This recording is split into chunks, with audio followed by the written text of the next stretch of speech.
বৃষ্টিতে ভিজে গোটা শরীর কেমন যেন জবজব করছিল শান্তনু। বৃষ্টিতে ভিজতে সে কোনো মতেই চায়নি, কিন্তু কিছুই করার নেই। ট্রেন থেকে নেমে ভ্যান না পেয়ে হাঁটতে হাঁটতেই তাকে ফিরতে হচ্ছিল গ্রামে, আর তাতেই ভিজতে হয়েছে। ভেজাতে তার আপত্তি ছিল না, কিন্তু আপত্তি ছিল অন্য জায়গায়। আকাশে মেঘের জন্য চাঁদের আলোটুকুও ভালোভাবে দেখা যাচ্ছে না। গ্রামের পথ অনেকটা, স্টেশন থেকে ঘন্টাখানেকের মতো হেঁটে যেতে হয়। মাত্র মিনিট 15 হাঁটা হয়েছে। তার হাতে একটি টর্চ রয়েছে। এই টর্চের আলোয় খানাখন্দে ভরা গ্রামের পথ পেরিয়ে সে বাড়ির দিকে চলেছে। গ্রামে প্রবেশ করতে এখনো বেশ খানিকটা সময় লাগবে। হঠাৎ মাথার উপর থেকে কি যেন একটা পাখি উড়ে গেল ফরফর করে। শান্তনু ভয় পেয়ে টর্চটা মাথার উপরের দিকে যেই ফেলল, অমনি মনে হলো ডান দিকে বড় বড় তাল গাছের মাথার উপর কে যেন এতক্ষণ উকি দিয়ে শান্তনুকে দেখছিল। তার টর্চের আলোটা সেই দিকে পড়তেই হঠাৎ করে মুখ সরিয়ে নিয়েছে।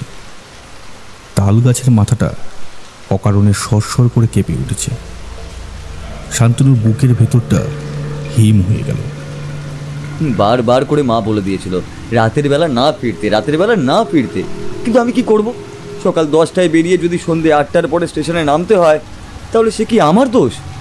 বেটা বাপের রেলগাড়ি পেয়েছে, যখন খুশি চালাবে, যখন খুশি বন্ধ করে দেবে।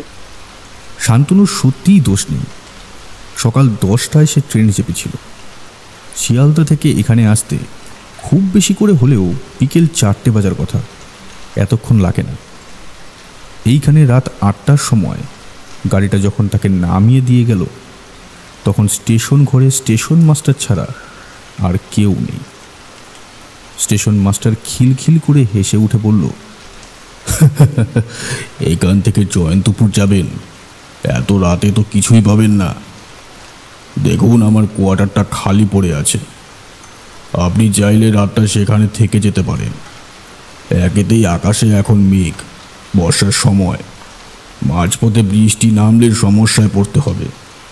তাহলে পথে স্টেশন মাস্টারের কথাটা শুনলেই ভালো হতো। সে কথাই এখন মনে হলো শান্তনুর। তাল গাছের ওপর থেকে যে সত্যি সত্যি কেউ তার দিকে তাকিয়ে দেখছিল, সেটা বলে দিতে হয় না আলাদা করে। হাতে টর্চটা একবার দপদপ করে জ্বলে উঠে নিভে যেতেই শান্তনু চোখে অন্ধকার দেখল। এখান থেকে এখনো মিনিট 30 হাঁটা পথ বাকি। তাছাড়া যেভাবে বৃষ্টির তোড় একটু একটু করে বাড়তে শুরু করেছে, তাতে এত সহজে যে পথ পার করা যাবে না শান্তনু ভালোই বুঝতে পেরেছে। তবুও সে হাঁটতে লাগলো। গ্রামের পথে একটু বৃষ্টি হলেই কাদা হয়ে যায়, তাই সাবধানে পা ফেলতে হচ্ছে। পিঠের ব্যাগ, পায়ের জুতো, মাথার চুল সব ভিজে জবজবে। শান্তনু চট করে মাথা গরম করে না, কিন্তু এখন মাথাটা গরম হয়ে আসছিল। আর ঠিক তখনই একটা মেয়েলি গলায় কান্নার শব্দটা পেয়ে শান্তনু এক মুহূর্তের জন্য থমকে গেল। এখানে মেয়ের গলার কান্নার শব্দ আসবে কোত্থেকে? গ্রামে যখন শেষবার এসেছিলাম, তাও প্রায় ওই বছর খানেক আগে, এখানে কোনো তো বসতি আছে বলে আমার মনে হয় না। শান্তনু হাতের টর্চটা তুলে ধরল, আর সেই টর্চের আলোয় দেখতে পেল পথের এক পাশে সারি সারি কয়েকটা ছোট্ট ছোট্ট কুড়ে ঘর। তাহলে বোধহয় এই পথের পাশে বসতি বসেছে, এমনটা তো কথাই ছিল। মা তো বলেছিল স্টেশন থেকে আসার ওই পথের কাছে বসতি বসার কথা হচ্ছে ওই অনেক দিন ধরেই। সেই ঘরেরই একটা বারান্দার কাছে কে যেন বসে আছে। টর্চের আলোটা মুখের ওপর গিয়ে পড়তেই হাত দিয়ে মুখটা আড়াল করল। তারপর মেয়েটা বলল, এখানে রাতের বেলা এমনভাবে আলো ফেলছো কেন? বন্ধ করো বলছি। মেয়েটার গলায় কি যেন ছিল। বৃষ্টিটা সামান্য ধরেছে, অথচ চারপাশটা কেমন ভিজে। শান্তনু আস্তে আস্তে বলল, না মানে পথে তো কিছুই দেখা যায় না, তাই টর্চের আলোয় দেখে দেখে পথ চলছিলাম আর কি। পথ চলছো তা চলো না, কিন্তু আমার মুখের ওপর আলো ফেলছো কেন? আমি কি তোমার পথের মাঝে বসে আছি? মেয়েটার মুখের কথায় যেন রাগ ঝরে পড়ছিল। শান্তনু ইতস্তত করে বলল, কিন্তু তুমি এখানে এমনভাবে বসে কাঁদছো কেন? কি হয়েছে তোমার? এই কথা তোমায় বলবো কেন? আমার দুঃখের কথা তুমি শুনেই বা কি করবে? আজ রাতে যে কি হবে সেটা তো আমি বুঝতে পারছি না। একটু পরে ওরা আবার আসবে। মেয়েটার কথার শেষের দিকে যেন একটু ভয় জড়িয়েছিল। শান্তনু তার দাওয়ার কাজটা এগিয়ে গিয়েছিল। মেয়েটা ভয়ে বোধ হয় একটু পিছিয়ে গেল। তুমি অচেনা মানুষ, তুমি তুমি চলে যাও এখান থেকে। তুমি এখানে থেকো না। তাছাড়া ওরা আজ ঠিক আসবে, ঠিক আসবে। কারা আসবে বলো তো? এই কাদের কথা বলে তুমি এত ভয় পাচ্ছ? হ্যাঁ, আচ্ছা আমাকে সবটা খুলে বলো তো। মেয়েটা মুখ তুলে তাকালো। কখন যেন সেই ঝড় বৃষ্টির মধ্যে মেয়েটা হ্যারিকেন চালিয়েছে দেশলাই ঢুকে। দেশলাইয়ের আলোতে মেয়েটার গোটা শরীরটা যে ভেজা তা বোঝা যাচ্ছিল। মাথার চুলে অল্প অল্প জল পড়ছে। একটা গামছা দিয়ে মাথাটা মোছার চেষ্টা করছে, কিন্তু দুই চোখে ভয় আর তার সঙ্গে কেমন যেন ক্লান্তি। শান্তনুর প্রথম দেখাতে এই মেয়েটিকে বড় ভালো লাগলো। দাওয়ার কাছে এসে এগিয়ে আসলো। এমন সময় ঝমঝম করে বৃষ্টি নেমে এলো। মেয়েটা একটু ইতস্তত করে তাকে দাওয়ার কাছে উঠতে বলল। শান্তনু দাওয়ার কাছে উঠেছে। ঠিক এমন সময়ে এই প্রান্ত থেকে ও প্রান্ত কাঁপিয়ে বিদ্যুৎ চমকে উঠল। আর তারপরেই মুষলধারে বৃষ্টি শুরু হলো। এই যা, এই এত জোরে বৃষ্টি নামলো! এই এখন ফিরবো কি করে? গামছা এনে দিয়েছিল মেয়েটা। সেই গামছায় হাত মুখ মুছে কোনো রকমে দাওয়ার এক পাশে একটা কাঠের হাতল ভাঙা চেয়ারের ওপর বসে পড়ল শান্তনু। ব্যাগটা রাখলো নিচে। মেয়েটা এ কথা ও কথার পর বলতে লাগলো আসল কথা। আসলে এই ঘরগুলো তৈরি হয়েছে সম্প্রতি। এই ঘরের জন্য মেয়েটির বাবা এখানকার এক লোকের কাছে বেশ কিছু টাকা সুদে নিয়েছিল। চাষের অবস্থা খারাপ, তাই সেই টাকা এখনো ফেরত দিতে পারেনি। সেই লোক শাসিয়ে গেছে।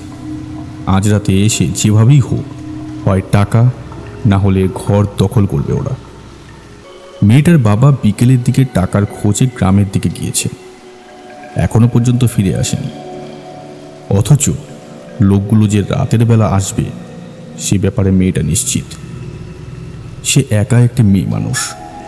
লোকগুলো এমনভাবে এলে তার ঘরে কোনো পুরুষ মানুষ নেই। কি যে হবে সে নিয়ে সে চিন্তায় পড়েছে। সব শুনে শান্তনু বলল, আরে ওদেরকে বুঝিয়ে বললেই তো হয়, তাহলেই না হয়। ওরা বুঝবে না। গরিবের ঘরে সুন্দরী মেয়ে হওয়ার যে কি অপরাধ তা তুমি বুঝবে না। তুমি যাবে কোথায়? শান্তনু কোথায় যাবে সে কথা জানাতে মেয়েটি চমকে উঠে বলল, বাবা তো ওই গ্রামে গিয়েছে, কিন্তু সে গ্রাম তো অনেকটা দূর। বৃষ্টি না কমলে তুমি যেতে পারবে না। অথচ এখানে আমি একা মেয়ে মানুষ। তোমার এখানে থাকাটাও ঠিক হবে না। তার আগে যদি ওরা আসে, বুঝতেই পারছো। শান্তনু নিজেও যে একটা অস্বস্তি অনুভব করছিল না তা কিন্তু নয়।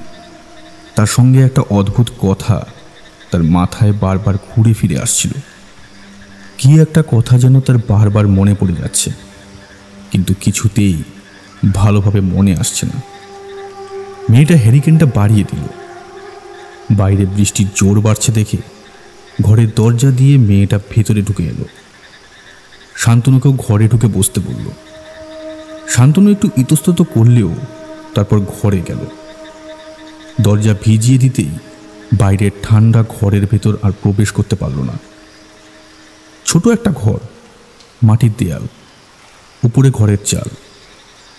ঘরের মধ্যেই ছড়িয়ে থাকা বাসনপত্র এটা ওটা, ছোট্ট একটা খাটিয়া মতো। তাতেই একটা কাপড় পেতে বসার ব্যবস্থা করা। সেখানে বসলো শান্তনু। ঘরের ভেতর কেমন যেন একটা ভ্যাপসা গন্ধ। মেয়েটা একটু দূরে একটা আসন পেতে বসে অন্যদিকে তাকিয়ে আছে। শান্তনু বলল, কত টাকা পায় ওরা? কত টাকা পায় ঠিক জানি না, তবে বাবার সে কথা জানে। আমার মনে হয় 2000 টাকা তো হবেই। ঘর বানানোর সময় তো সেই টাকাই নেওয়া হয়েছিল। খড় কেনা, মজুরি দেওয়া, এইসব মিলিয়ে অত টাকা তো হবেই। কিন্তু বাবা অত টাকা কোথায় পাবে? বাবার শরীর খারাপ, তারপর জমিতে এবারে ধান ফলেনি।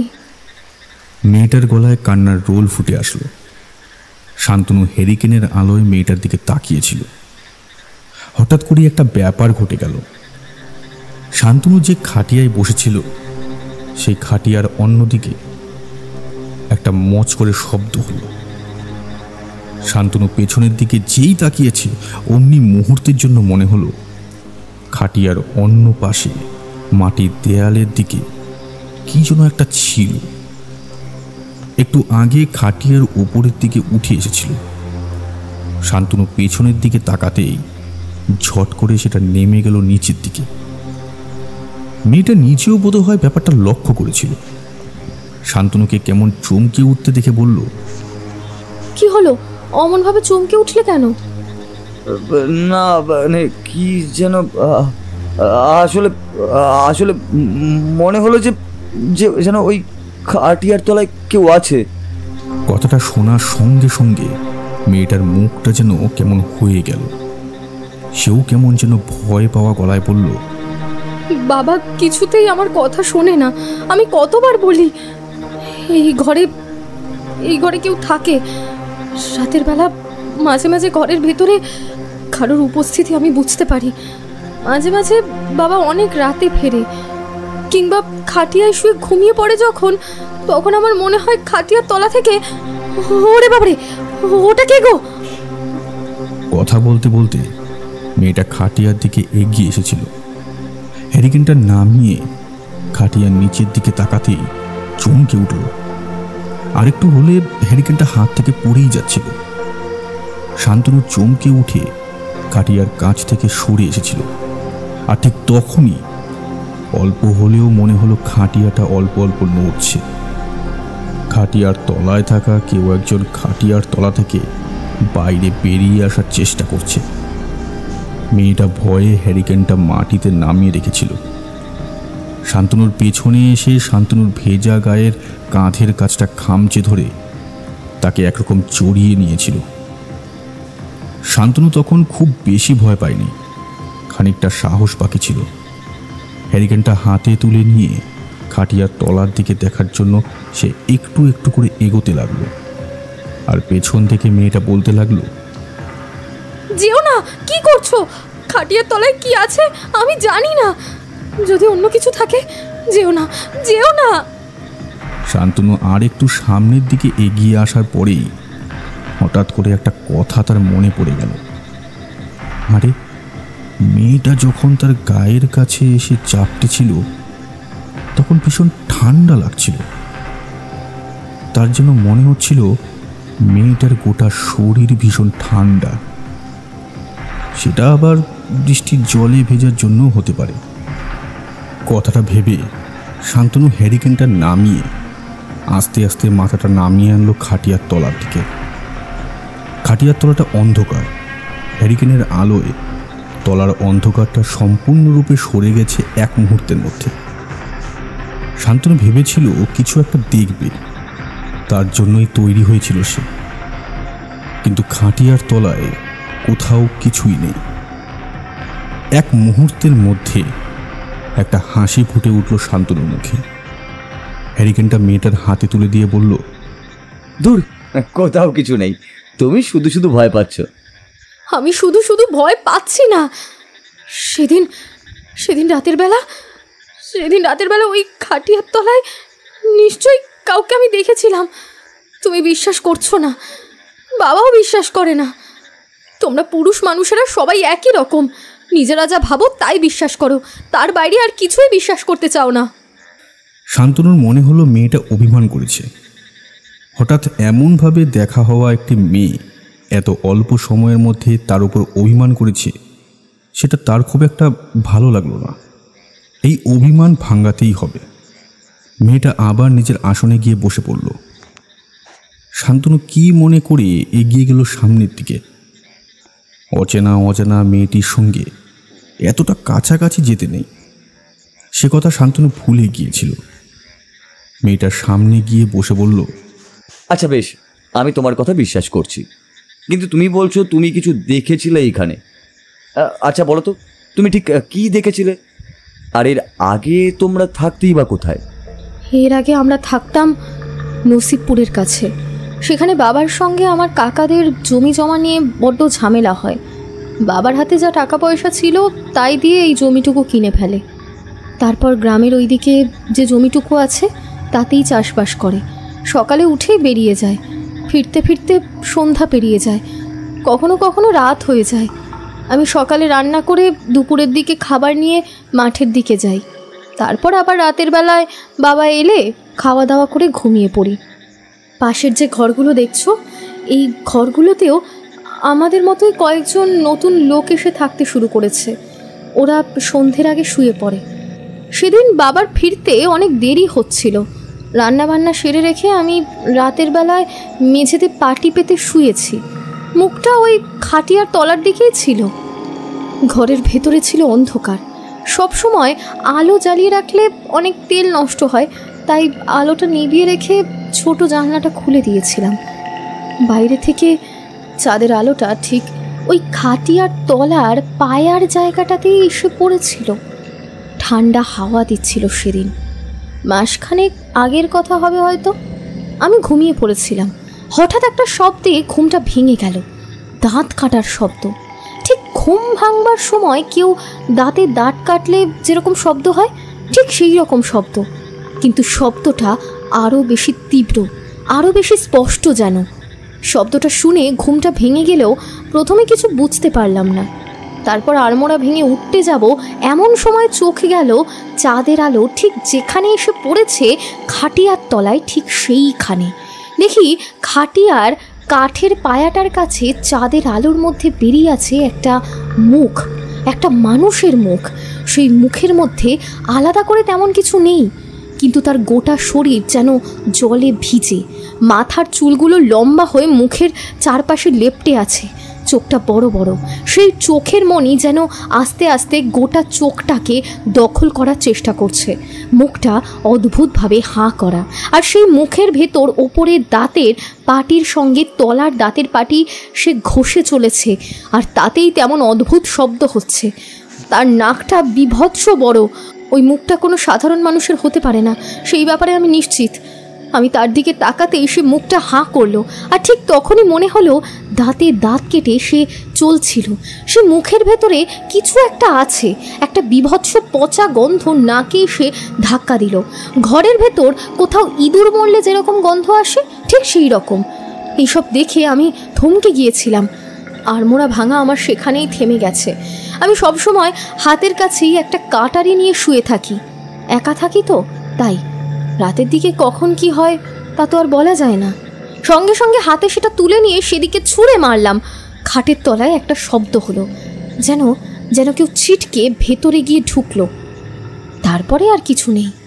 এরপর আলো জ্বালিয়ে গোটা ঘর খুঁজে দেখছিলাম, কিন্তু কোথাও কিছুই ছিল না। কথা শুনতে শুনতে শান্তনুর একটা অদ্ভুত ব্যাপার মনে হলো। হঠাৎ করে সে যেন দাঁতে দাঁত কাটার মতো একটা শব্দ শুনতে পাচ্ছিল। এতক্ষণ শুনতে পাচ্ছিল না, এই মাত্র শুনতে পেল। মেয়েটা শান্তনুর মুখের দিকে তাকিয়ে কিছু আন্দাজ করতে পেরে বলল, কি হলো, কি হলো, ওভাবে কি শুনছো? দাঁতে দাঁত কাটার মতো একটা শব্দ শুনতে পাচ্ছি। তুমি কি শুনতে পাচ্ছ না? মেয়েটার দুই চোখ যেন ভয়ে বিস্তারিত হয়ে এলো। হ্যারিকেনের আলোটা একটু বাড়িয়ে দিয়ে আবার খাটিয়ার তলার দিকে তাকালো। না, সেইখানে কেউ কোথাও নেই। শান্তনু স্পষ্ট শুনতে পাচ্ছে এখন সেই শব্দটা। দাঁতে দাঁতে কেউ জোর করে শব্দ করলে যেমন শব্দ হয়, ঠিক তেমনই শব্দ। ঘরের মধ্যে মেয়েটা আর সে ছাড়া আর কেউ নেই। তাহলে শব্দটা আসছে কোথা থেকে? শান্তনুর কানের ভেতর যেন শব্দটা তখনও শোনা যাচ্ছিল। মেয়েটা আর একটু এগিয়ে এসেছিল শান্তনুর দিকে। দুটো হাত শান্তনুর কাঁধের উপর রেখে তাকে ঝাঁকাতে ঝাঁকাতে প্রায় চিৎকার করে বলল, কি হলো? কি হলো? তুমি অমন করছো কেন? শান্তনুর চোখ তখন চলে গেছে ঘরের মাটির দেয়াল আর ঘরের চাল দুটো যেখানে মিলেছে ঠিক সেইখানে। দেয়ালের কাছে দুটো পা আর দুটো হাত দিয়ে মাকড়সার মতো বসে আছে কে যেন একটা। হ্যারিকেনের আলোতে তার মুখটা ভালোভাবে দেখা যাচ্ছে না, কিন্তু কেউ যে একটা বসে আছে সেটা পরিষ্কার বোঝা যাচ্ছে। শান্তনু সেদিকে তাকিয়ে যেন পাথরের মতো হয়ে গেছে। মেয়েটা তার চোখের দৃষ্টি অনুসরণ করে পেছনের দিকে ঘুরে সেইখানে তাকাতেই তার মুখ থেকে বেরিয়ে এলো একটা আর্তচিৎকার। হাতে থাকা সেই হ্যারিকেনটাকে মাটি থেকে ছট করে তুলে নিল সে। তারপর সেটা ছুঁড়ে দিল সেই মূর্তিটার দিকে, চিৎকার করে বলল, শয়তান, শয়তান, আবার এসেছিস তুই? আবার এসেছিস? তোকে আমি ছাড়বো না, ছাড়বো না তোকে আমি। কিন্তু মাটির গায়ে ধাক্কা খেয়ে নিচে পড়ে গেল হ্যারিকেনটা। সঙ্গে সঙ্গে দপ করে নিভে যেতেই অন্ধকারে ভরে গেল গোটা ঘরের চারপাশটা। আর একটা অদ্ভুত হাসির শব্দ। জানলার পাল্লাটা শব্দ করে খুলে কে যেন বাইরে বেরিয়ে গেল। বাইরে থেকে বৃষ্টির ছাঁট আসতে লাগলো ঘরের ভেতর। ভয়ে থরথর করে কাঁপছিল শান্তনু। এখন কি করবে বুঝতে না পেরে মেয়েটা খাটিয়ার কাছে নিয়ে গিয়ে বসালো শান্তনুকে। তারপর মেয়েটা নিজে বসলো শান্তনুর পায়ের কাছে। তার চোখে জল, কান্না ভেজা গলায় সে বলল, আমার মনে হয় আজ রাতে তোমায় ঘরে এনে আমি বড় ভুল করে ফেলেছি। কিন্তু কিন্তু এখন বাইরে যাওয়াটাও নিরাপদ নয়। আজকে রাতটা তুমি এখানেই থেকে যাও, আজ আর বাইরে বেরিও না। কাল সকালে তুমি চলে যেও। কিন্তু ওটা কে? ওটা কি বলো তো? ওকে তুমি চেনো? নিশ্চয়ই তুমি ওকে চেনো। মেয়েটা ফ্যাকাশে চোখে তাকায় শান্তনুর দিকে। অন্ধকারে কেউ কাউকে বুঝতে পারে না। ধীর পায়ে উঠে গিয়ে মেয়েটা আরেকটা হ্যারিকেন চালায়। হ্যারিকেনটা খাটিয়ার নিচে সামনের দিকে এনে যখন রাখে তখন তার চোখের জল শুকাতে শুরু করেছে। ওর নাম ছিল ভুবন।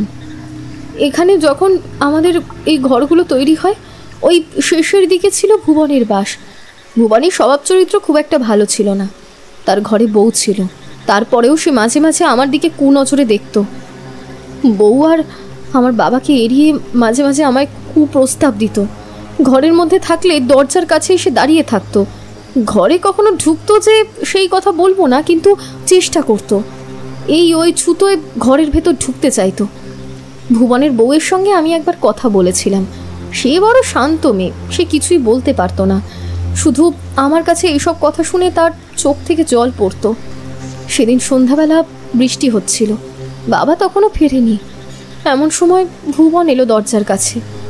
আমি তখন সবেমাত্র স্নান করে এসেছি, ভেজা গায়ে কাপড় খুলে গা মুছতে যাব। এমন সময় দরজাটা ধরে এসে দাঁড়ালো ভুবন।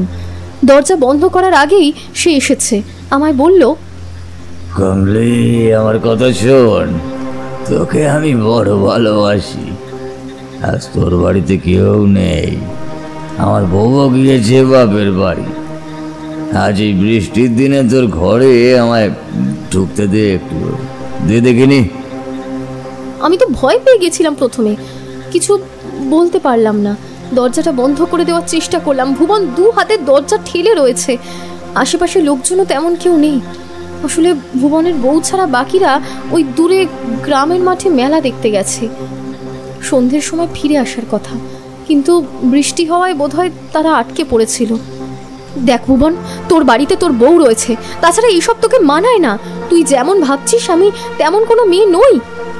তোকে আমি ভালোবাসি রে পাগলি, তোকে আমি বড্ড ভালোবাসি। তুই বললে আমি বউকে ছেড়ে তোকে নিয়ে আমি এখান থেকে অনেক দূরে চলে যাব, কেউ আমাদের খুঁজে পাবে না। একটিবার তুই শুধু আমার ঘরে ঢুকতে দে লক্ষ্মীটি আমার, একবার দোরটা খুলে দে।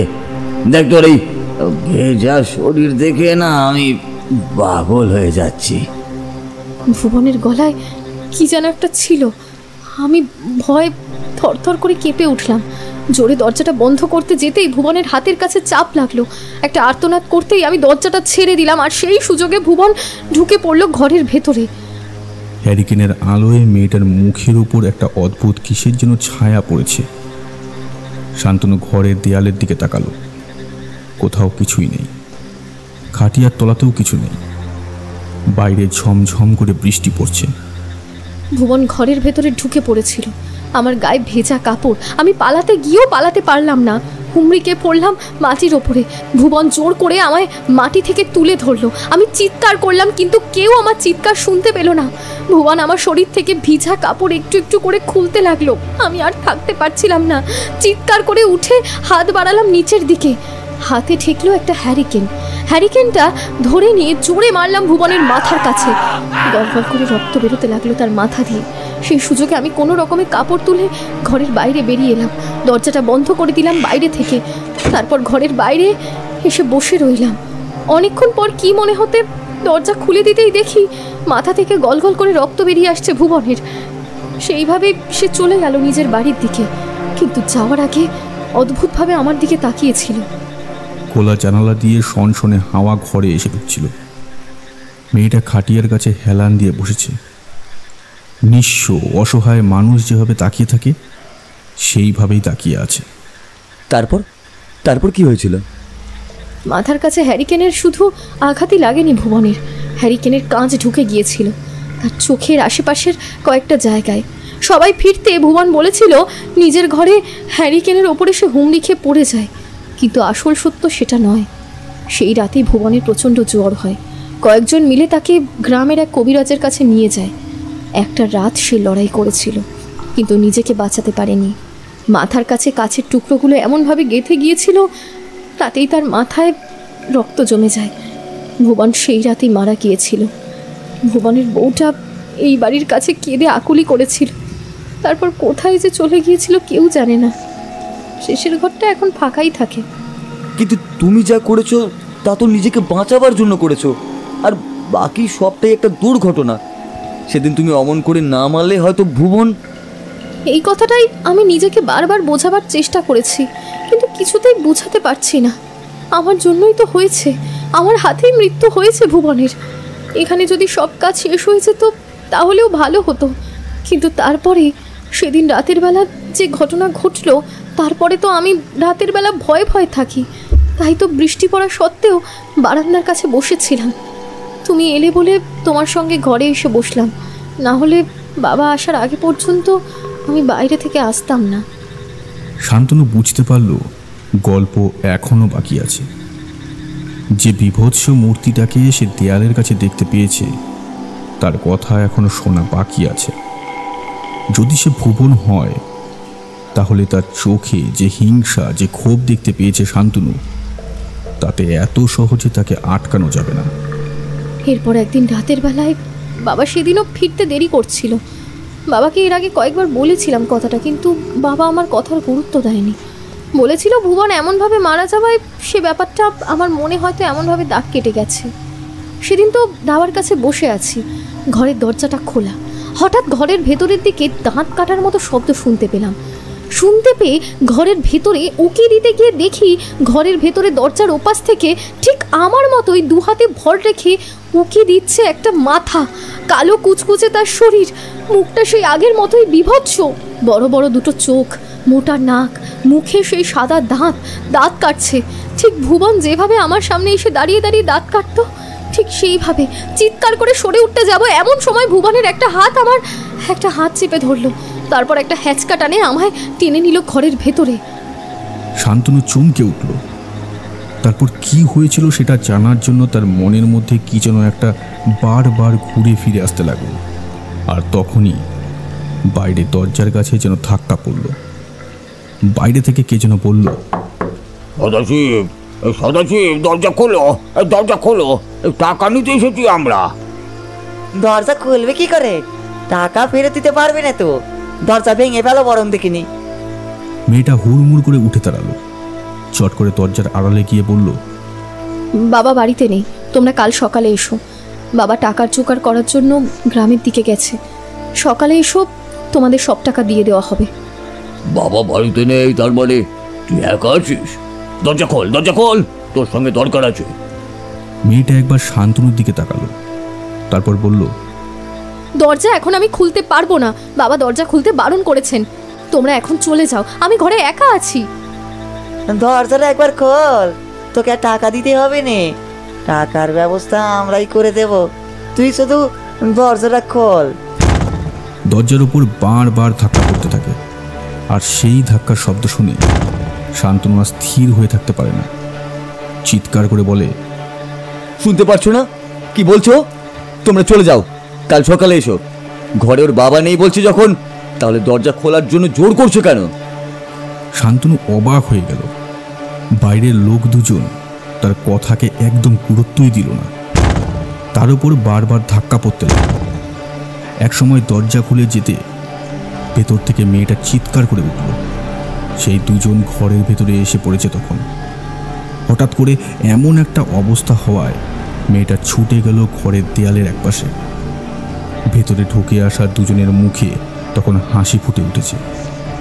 ঘরের মধ্যে একটা মেয়ে, কি যে হতে চলেছে শান্তনু তা স্পষ্ট বুঝতে পারে। শান্তনুর মাথাটা গরম হয়ে গেল।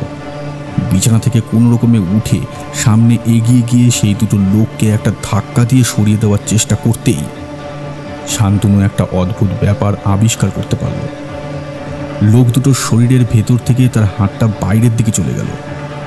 প্রচণ্ড ধাক্কা দেওয়ার চেষ্টা করেছিল সে, তাই খোলা দরজা দিয়ে সে বাইরের দিকে গিয়ে পড়ল। বারান্দার কাছে এসে পড়তেই ঝমঝমে বৃষ্টির শব্দটা তার কানে এসে পৌঁছালো। অবাক হয়ে গেল সে, ব্যাপারটা কি হলো? লোক দুটোকে সে ধরতে পারল না কেন? ঠিক তখনই ঘরের ভেতর থেকে শোনা গেল মেয়েটার আর্তনাদ। শান্তনু কিছু না বুঝতে পেরেই ঘরের ভেতর ঝাঁপিয়ে পড়ার সঙ্গে সঙ্গে একটা অদ্ভুত গন্ধ তার নাকে এসে ধাক্কা দিল। শান্তনু বুঝতে পারছিল না কোথায় যেন একটা পরিবর্তন হয়ে গেছে। ঘরের ভেতর ঘুটঘুটে অন্ধকার, তার মধ্যে তার পায়ের তলায় পুরো ধুলো আস্তরণ। ঘরের ভেতর এমন একটা গন্ধ যেখানে মানুষের বাস না থাকলে অনেকদিন ধরে এমন একটা ব্যাপার হয়ে যায়, ঠিক তেমন। শুনতে পেল মেয়েটির গলা। মেয়েটা বলছে, তুমি চলে যাও, তুমি চলে যাও এখান থেকে, না হলে ওরা তোমাকেও ছাড়বে না, ওরা তোমাকেও ছাড়বে না। কারা ছাড়বে না? ঠিক তখনই দপ করে ঘরের ভেতর হ্যারিকেনটা চলে উঠল, আর সেই হ্যারিকেনের আলোয় শান্তনু দেখতে পেল সেই লোক দুটো দেয়ালের কাছে দাঁড়িয়ে তাকিয়ে আছে তার দিকেই। সবই ঠিক আছে, কিন্তু বিভৎস লোক দুটোর মূর্তি। তাদের চোখের মনি সাদা, ফ্যাকাশে দুটো হাত অদ্ভুতভাবে এগিয়ে রয়েছে সামনের দিকে। ওদের গলার কাছে টকটকে রক্ত। অদ্ভুতভাবে হাসতে হাসতে এগিয়ে এলো শান্তনুর দিকে। ঠিক তখনই ঘরের দরজাটা দরাম শব্দ করে বন্ধ হয়ে গেল। শান্তনু প্রচণ্ড চিৎকার করে উঠে দরজার উপর ধাক্কা দিতে গেল, কিন্তু মেয়েটা বলল, ওকে ধরে কিচ্ছু করবি না, ছেড়ে দে বলছি, ছেড়ে দে। তোর কথা শুনে নাকি? তোর কথা শুনে সেটাতে আমরা মরেছিলাম, আর এখন তোর কথা শুনে ওকে ছেড়ে দেব? এইখানে রাতের বেলা যে আসবে তাকে মরতে হবে। তার পিড়িতের লোক নাকি সে ছেড়ে দেব? সেরাতে আমাদের ঘরে ঢুকিয়ে তারপরে কি করেছিলি মনে আছে? ওর অবস্থাও ঠিক তেমনই হবে। শান্তনু ভয়ে আর্তনাদ করে উঠতে গেল। ঠিক তখনই হ্যারিকেনের আলোয় ওই মেয়েটার দিকে তাকিয়ে তার বুকে যেটুকু রক্ত বাকি ছিল সেটাও যেন হিম হয়ে গেল। মেয়েটা বসে আছে মাটির উপরে, তার পরনের কাপড় শতছিন্ন, মাথার চুল এলোমেলো অবিন্যস্ত। মেয়েটার মুখ যেমন দেখেছিল ঠিক তেমনই রয়েছে, কিন্তু তার চোখের জায়গায় কালো কুচকুচে পাথরের মতো দুটো বল যেন। মেয়েটা সেইভাবেই তাকালো শান্তনুর দিকে, তার মুখে একটা অদ্ভুত হাসি। তোমার কোনো ক্ষতি আমি হতে দেব না, তুমি চলে যাও, চলে যাও এখান থেকে, ওরা তোমার কোনো ক্ষতি করতে পারবে না। বিভৎস দুটো মূর্তি শান্তনুকে ধরার জন্য হাত বাড়াতেই মেয়েটার দুটো হাত লম্বা হয়ে এগিয়ে গিয়ে সামনের দিকে দুটো মূর্তির গলার কাছটা চেপে ধরে। তারপর মাথা দুটো খুলে ফেলল ধর থেকে, ফিনকি দিয়ে রক্ত ছড়িয়ে পড়ল ঘরের ভেতর। শান্তনু নিজের পিঠের ব্যাগটা ভুলে ঝাঁপিয়ে পড়ল দরজা খুলে। রাস্তায় তখনও বৃষ্টি পড়ছে, সেই বৃষ্টির মধ্যেই কোনো রকমে দিক ঠিক করতে না পেরে সে ছুটতে লাগলো। গ্রামের দিকে ছুটে যায়নি, শান্তনু ছুটতে ছুটতে চলে গিয়েছিল স্টেশনের দিকে। স্টেশন মাস্টার তখন নিজের কোয়ার্টারে যাওয়ার জন্য তৈরি হয়ে নিচ্ছেন। শেষের ট্রেনটা পাস করিয়ে দেওয়া হয়েছে। এমন সময় জলকাদার মধ্যে একজনকে ছুটতে ছুটতে আসতে দেখলেন সামনের দিকে। জলকাদা রক্তে ভরা শান্তনুকে পেয়ে গেলেন স্টেশন মাস্টার। চিনতে পারলেন তাকে। টর্চ নামিয়ে রেখে তাকে স্টেশনের কোয়ার্টারের ঘরের বারান্দার কাছে নিয়ে এলেন। স্নানের জল দিয়ে কোনো রকমে ভয়ে কাঁপতে থাকা শান্তনুকে স্নান করিয়ে নতুন পোশাক পরিয়ে তাকে নিজের ঘরে নিয়ে গিয়ে বসালেন। তখনও বাইরে বৃষ্টি পড়ছে। স্টেশন মাস্টারের চায়ের অভ্যাস আছে, চা করাই ছিল। সে চায়ের কাপ শান্তনুর হাতে দিলেন। শান্তনু তাকে অনেক কিছু বলতে চাইছিল, কিন্তু তাকে থামতে বলে এক কাপ চা খেতে বললেন প্রথমে স্টেশন মাস্টার। চা খেয়ে শান্তনুর শরীরে বল পেল, ভয়টাও খানিকটা কমল। ঘরের দরজা জানলা সব কিছু বন্ধ ছিল। ঠান্ডার হাত থেকে খানিকটা বাঁচা গেল। ঘরের ভেতরটা একটু গরম। এইবার স্টেশন মাস্টার বললেন, কি হয়েছে? কমলির দেখা পেয়েছিলেন তাই না? শান্তনু অবাক হয়ে বলল, কমলি? সেটা কি? খুবই খারাপ গল্প মশাই। যে পথে আপনি যাচ্ছিলেন সেই পথের ডান হাতে বসতি বসেছিল মাত্র 7-8 মাস আগে। নসিবপুর গ্রাম থেকে কোনো কারণে তারা গ্রাম ছেড়ে চলে এসেছিল। পরে জানা যায় সেই গ্রামে দুই পক্ষের মধ্যে ঝামেলায় এক পক্ষের কয়েকজন সেখান থেকে চলে আসে। যাই হোক, এখানে আসার পরে মাত্র কয়েক মাসের মধ্যে ওই ভুবন নামে একজন মারা যায়। হ্যারিকেনের মধ্যে পড়ে গিয়ে তার মাথায় রক্ত জমে যায়। তারপরেই সমস্যা শুরু হয়। কমলি বলে একটি মেয়ে ছিল, তার বাবার নাম যতদূর মনে পড়ে সদাশিব। মেয়েটা পাগল হয়ে যায়। সে নাকি মাঝে মাঝেই ওই ঘরের মধ্যে ভুবনকে দেখতে পেত, চিৎকার করত, খুব কান্নাকাটি করত। তার বাপ রীতিমতো বিরক্ত হয়ে গিয়েছিল। একদিন তার বাপের ফিরতে দেরি হচ্ছিল। শোনা যায় মেয়েটার পাগলামির সঙ্গে সঙ্গে তার চরিত্র নাকি খারাপ হয়ে গিয়েছিল। পুরুষ মানুষ দেখলেই, বিশেষ করে রাতের বেলা বৃষ্টি হলে, কোনো রকমে সে তাকে ঘরে নিয়ে গিয়ে তুলত। তারপর যে কি হতো সেটা আলাদা করে আর আপনাকে বলতে হবে না। এইসব তার পাগলামির কারণেই হতো। সে রাতে ওই সদাশিবের কাছে এক মহাজন টাকা পেত, তো তার দুজন লোক দেখা করতে এসেছিল। তাদেরকেও সে ঘরে ঢুকতে বলে। এবার বুঝতেই তো পারছেন, ঘরে একা মেয়ে মানুষ, মহাজনের দুজন লোক, তারা সে সুযোগ ছাড়তে চায় না। তাই ঘরের ভেতরে ঢুকে পড়েছিল। পরদিন মৃতদেহগুলো যখন পাওয়া যায়, বিশ্বাস করবেন না মশাই, দুইজন মহাজনের লোকেরই গোটা শরীর উলঙ্গ ছিল, পরনে একটাও কাপড় নেই। কিন্তু ঘরের ভেতরে কমলিকে কোথাও পাওয়া যায়নি। কমলি কোথায় যে উধাও হয়ে গিয়েছিল সে কথা কেউ জানে না। তারপর থেকেই মাঝে মাঝে এমন বৃষ্টি হলে, বৃষ্টি বাদলের রাতে অচেনা অচেনা লোক ওই পথে গেলে কমলির দেখা পায়। আচ্ছা, আপনাকে ঠিক কি গল্প শুনিয়েছে বলুন তো? ভুবনের কথা, সেই দুই পাহারাদারের কথা, এমনকি নিজের কথা সব কিছুই বলেছে। কিন্তু আমার মনে হয় কোথাও একটা ভুল হচ্ছে। কমলি নিজেও মরেছিল। কমলির প্রেতাত্মার সঙ্গে আমার দেখা হয়েছে। অনেক খোঁজা হয়েছিল, কিন্তু কমলিকে আর কোথাও খুঁজে পাওয়া যায়নি। তারপর ওই জায়গাটা ছেড়ে সবাই চলে যায়। তা আজ প্রায় 4 মাস হয়ে গেল। খড়ের চাল কোথায় উড়ে গেছে, মাটির দেয়াল ভেঙে পড়েছে। ওখান থেকে গেলে লোকেরা এখনো ভয়ে ভয়ে ওই দিকে তাকায়।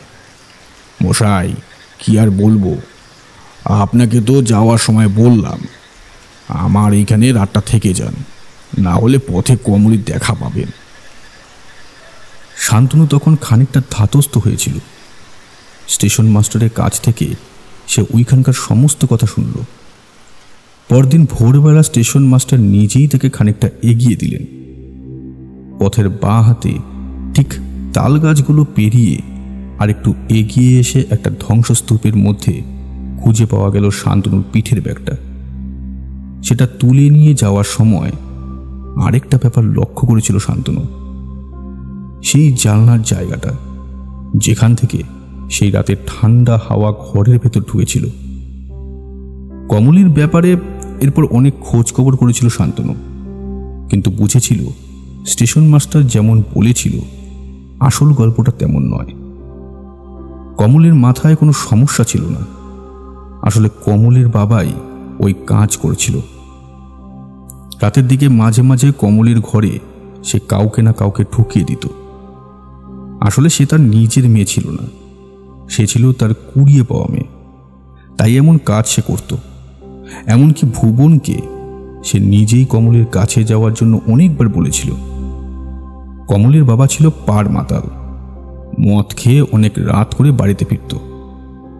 ওই কারণে মহাজনের টাকা শোধ করতে না পেরে মহাজনের দুজন লোককে সে পাঠিয়েছিল কমলির ঘরে।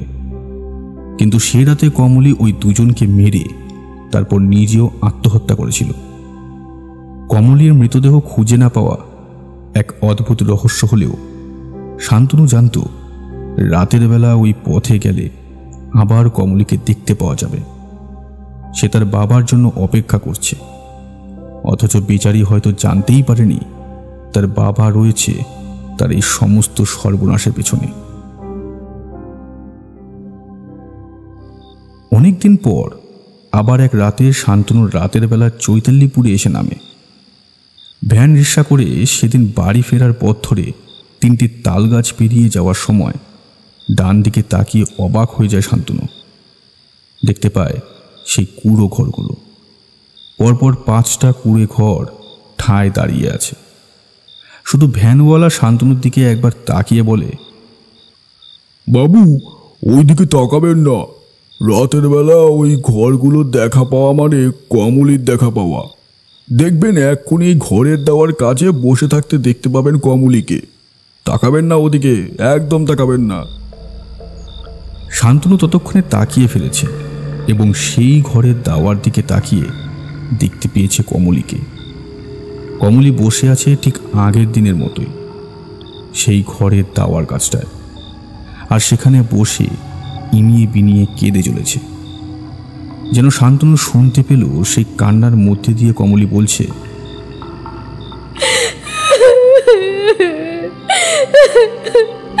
আমায় উদ্ধার করো, আমায় উদ্ধার করো তোমরা, এখানে এভাবে আমি আর থাকতে পারছি না, আমায় উদ্ধার করো। কি কারণে যেন কমলিকে উদ্ধার করার কথা শান্তনুর মনে হয়নি। সেই বাড়ির শেষ গ্রামে ফিরেছিল সে। সেবার গাড়িতে করে শিয়ালদা ফেরার সময় হার্ট অ্যাটাকে মারা যায় শান্তনু। তবে ডাক্তার পরীক্ষা করে বলেছিল কিছু একটা দেখে প্রচণ্ড ভয় পেয়ে সে মারা পড়েছিল। কি দেখেছিল সে কথা কেউ জানে না। হতে পারে কমলি তার কুড়ে ঘরের দাওয়া থেকে শান্তনুর পিছু পিছু গিয়ে পৌঁছেছিল রেলগাড়ির বগি পর্যন্ত, কিংবা হতে পারে অন্য কিছু। শান্তনু ছাড়া সে কথা কেউ জানে না। তবে চৈতালিপুর স্টেশনে এখনো কেউ নামলে যদি রাত হয়ে যায়, স্টেশন মাস্টার তাকে সাবধান করে বলে, সাবধান, যাওয়ার সময় বাদিকে তাল গাছ পেরিয়ে একটু নজর রাখবেন। যদি দেখতে পান 5টা কুঁড়ে ঘর পরপর দাঁড়িয়ে আছে, তাহলে সেদিকে একদম তাকাবেন না। কারোর কান্না শুনলেও তাকাবেন না। আর যদি শুনতে পান দাঁতে দাঁত কাটার শব্দ, তাহলে ছুটে চলে যাবেন সেখান থেকে, না হলে প্রাণ নিয়ে ফিরতে পারবেন না। কমলি ঠিক নিয়ে যাবে আপনাকে।